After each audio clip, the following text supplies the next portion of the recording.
Whoa, whoa, whoa, whoa, whoa. It's 2024 already. Godly. Time flies by, man. It wasn't that long ago that Harambe was 1v1ing kids at the zoo on Mortal Kombat. Now him and his brethren of chimps have taken to the TFT lobbies to 5-way contest 6 Sentinel Ahri for 3 weeks straight. Boy, what a Christmas present that is. I had to strap myself to a chair to keep me from blasting off into the sunset like Team Rocket, just out of pure excitement.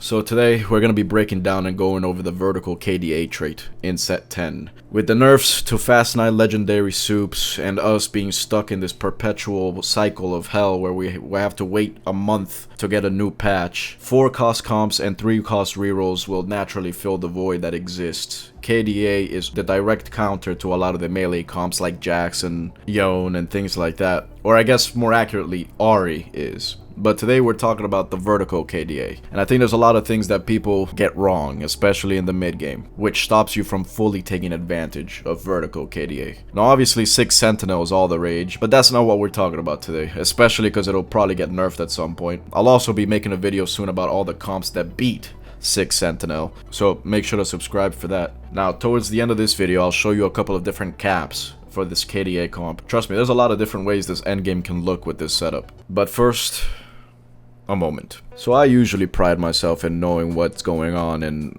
catching on to things pretty quickly. But like a wise man once said, I feel it is incumbent upon me to keep it a whole stack. This set in the beginning posed a bit of a problem for me.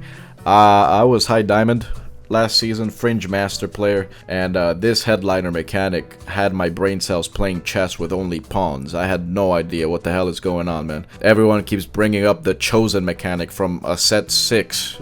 That's good. I think that's the one I didn't play, so now I'm just versing all these 3-star units with my dinky little OnlyFans comp, and I'm getting my salad tossed every game. This guy sold this entire comp, and I literally thought to myself, it's alright there, buddy. There are plenty of people whose dads are also their uncles. But then my entire board goes, boss, I don't feel so good. And then they all just disintegrate in front of me. Coming to find out, that's a 3-star 5-cost Sona.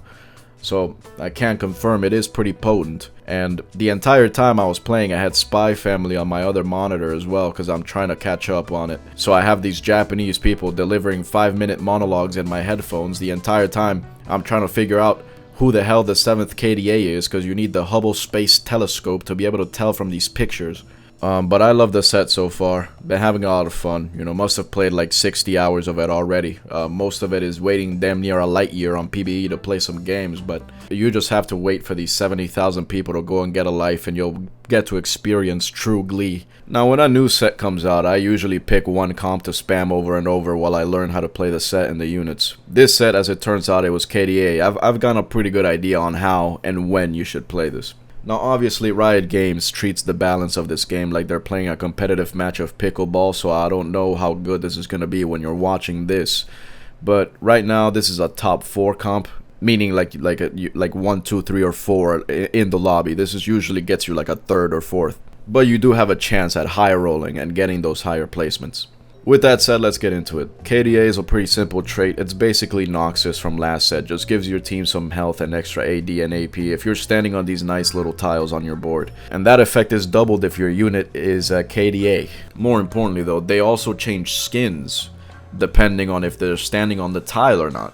That's a nice little touch. Good to know my battle pass money is going to good use. Like Noxus from last set, this is a really good early game trait. Lots of base stats and decent early game damage makes this pretty potent. So let's start with the early game. In terms of items, it's pretty standard stuff. Blue buff was the priority over Shojin, but it did get nerfed down to 10% damage amp on a kill, excuse me. But blue buff is now more flexible, so it's actually possible to pivot off Ahri if you already built a blue buff. Before, if you built a blue buff and you didn't hit Ahri, then you might as well step out of your room and go and make yourself some food. You're gonna be out of the game soon anyway, so might as well be efficient with your time. As far as the other items go, Jeweled Gauntlet, Nashers, you know, all the usual suspects. Also, you want to look for Gunblade as well. It is low-key kind of necessary with this comp. This comp doesn't have a lot of great tanks. Echo is fine. Nico, I never thought was ever that good. She was just the tank for 90% of the comps in the game, so she's just casually 6-way contested. You're playing Lilia and Kennen the entire game, so a strong gust of wind might just take out your entire team. So yeah, you need the healing from Gunblade on Ahri to be able to keep your frontline alive. However, in the early game, the difficult part is the units. KDA itself is pretty good early. The only problem is the KDA units themselves slurp absolute ass. You're almost not incentivized to actually play KDA early. Unless, of course, you and God happen to be really good friends and he sends a KDA headliner your way. That's usually when you should look to play vertical KDAs, if you get a headliner early, and you can just play around that. But if you're like me and God seems to be intent on giving you the difficult tests he's supposed to be giving the strongest soldiers, when I'm just Captain America before the serum, then it means you're not gonna get a lot of KDA headliners, because trust me, I haven't seen one in years. That would be too easy. You know, I would be too powerful if they gave me KDA headliners. So, I have some alternative headliners that you can use instead and not be completely trolling. Number one is obviously Annie. Especially Emo Annie. I'm sure most of us have had the distinct privilege of playing against Annie with 2 Shojins and Nashers and watched in pure joy as Annie shoots faster than John Wick at a dog fighting ring. She's obviously a pretty good item holder for Ahri, especially if you get Emo. Though I guess if you get her, you might as well reroll Annie instead and just play Ahri as a secondary carry. They did sort of nerf her in this patch by changing the item she gets from Superfan. Let's see how that develops over the patch. If the team over at Riot, aka the Magic School Bus, thinks that's a nerf, I guess we'll see. The second is Nami. Nami is one of the best carries in the early game. Not a great blue buff user, admittedly, but you might as well build full tank and frontliner because that'll probably generate more mana.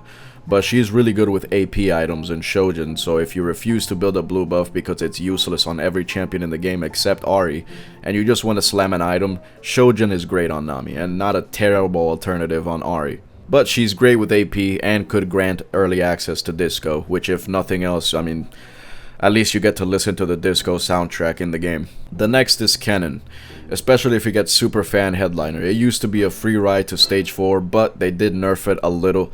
This is an interesting champion because I feel, in my experience, the more items I put on him, the more useless he becomes. I'm not really sure if that's how it actually works in-game, but that's just how it feels when I play him. He does not really scale with tank items. He's got +1 range, so he sometimes drops aggro randomly, and he doesn't really scale with AP items, so he's just kind of on your board at some point. So those are the early headliners that allow you to go KDA.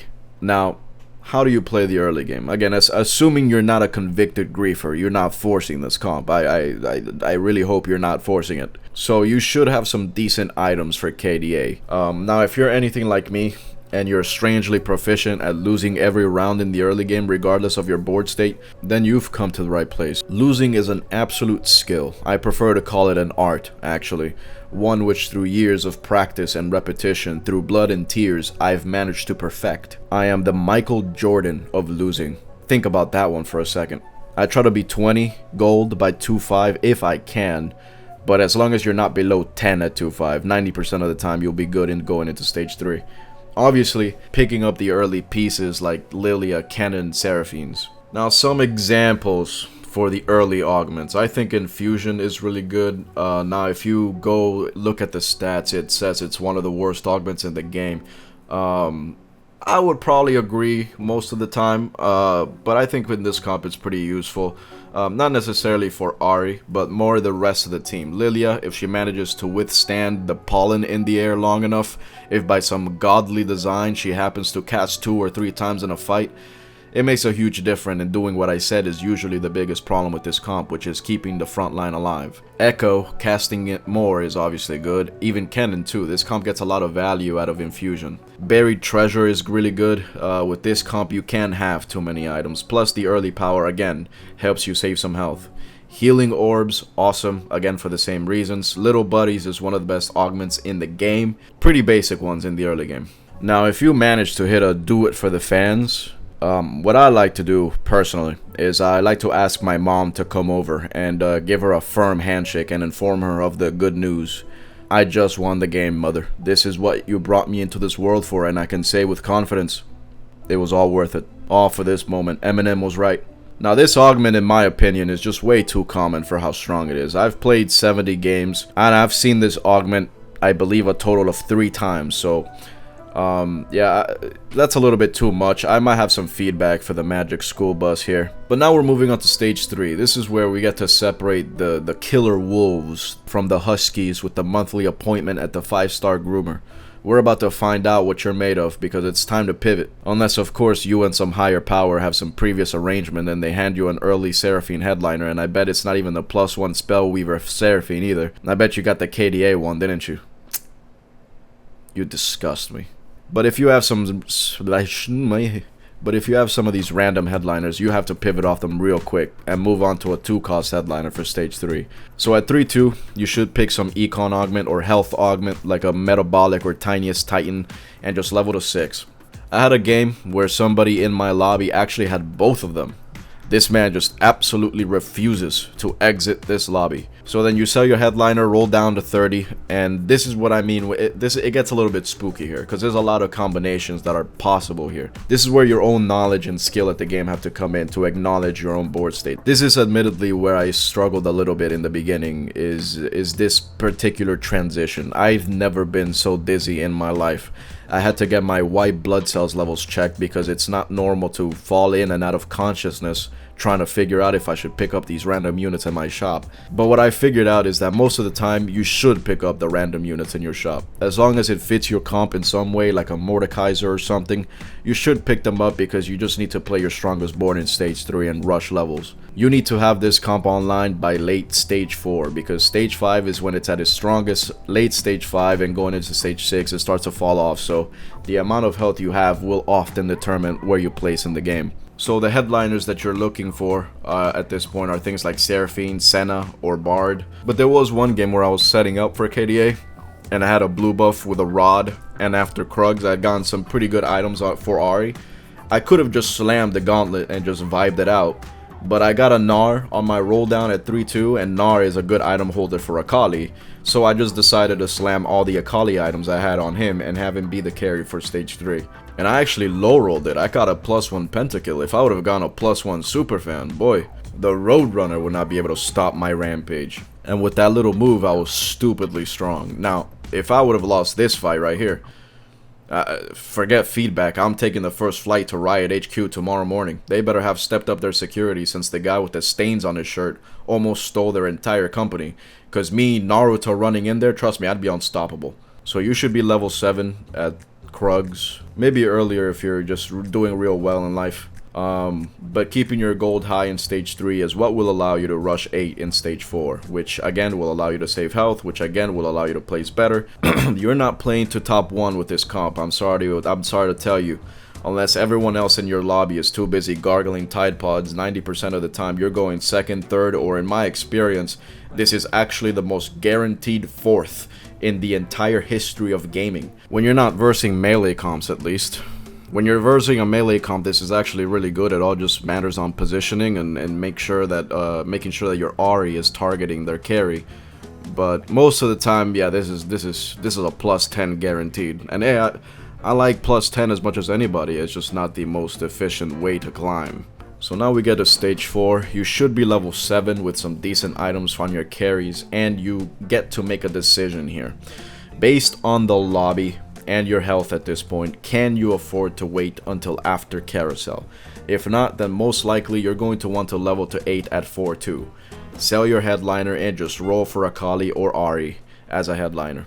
If you get one of them, but it isn't a KDA headliner, just turn off your computer. You don't want to see what happens next. If you get a Spellweaver Ahri and you're forced to play 5 KDA and 5 Spellweaver, that's tough. That's a fate I wouldn't wish on my worst enemy. I guess you could pivot all the way around to 7 Spellweaver with only 3 KDA, but then you're either playing an Annie on your board, or you have to high roll a Sona at some point. Yeah, look, it's not ideal. In a world where you're just the GOAT, maybe you prepare for either one and you have all the units ready, but yeah, look, I don't think one is much higher cap than the other. Now, the absolute worst case scenario is if you get an Akali with Executioner. That's a tough one. That's the tough one. But again, you can't be too picky when choosing a headliner on your first roll down. Just grab one that fits your comp and worry about getting perfect stuff later on. And that's where the new set is really punishing, because if you don't hit, then you're just screwed sometimes. It rewards being flexible a lot more than before, which to me is a good thing, but I see a lot of people bitching about them not hitting units. I mean, listen, I get it. I've been trying to play Crowd Diver Katarina, but even uncontested, it feels like damn near impossible to hit sometimes. But if you manage to hit your stuff during stage 4, you are now heading into the late game. Now, I promised you guys I would show you the highest peaks for this comp. Now, realistically, once you hit 2-star Akali and 2-star Ahri, congratulations, you've reached the peak for this comp. But there are definitely some things that you can do in the late game to make yourself a little stronger that aren't too difficult. The first peak for this comp is actually very simple. Just go 10 KDA really quickly. I haven't looked at the stats of these things. As I said, I'm not too familiar with the stats. Now, I'm not gonna say it guarantees you a first, not in this climate, but it should be pretty good. The next one is one that I stumbled on when I hit an Ahri with the Spellweaver headliner. As I said, this is a very unfortunate series of events, but I decided to dual wield Ahris like I'm Al Pacino. It's pretty effective. To a point. I then proceeded to roll 60 gold, and I did not see a literal single lonely Ahri. Completely uncontested, mind you. That's real unfortunate. The silver lining, at least, is that was my only win condition, so it's good that I didn't hit. Plus, it might have actually been better off for my mental health that I didn't hit the Ahri 3 just to put her on my board and watch her do her thing, which most of the time is underperform. They did buff it in this recent patch, so maybe I should try it. Maybe I should try to get another 3-star Ahri. There was one game where these guys attempted to cyberbully me into selling my board to hit the Ahri 3. These guys don't seem to understand. It doesn't win me the game, guys.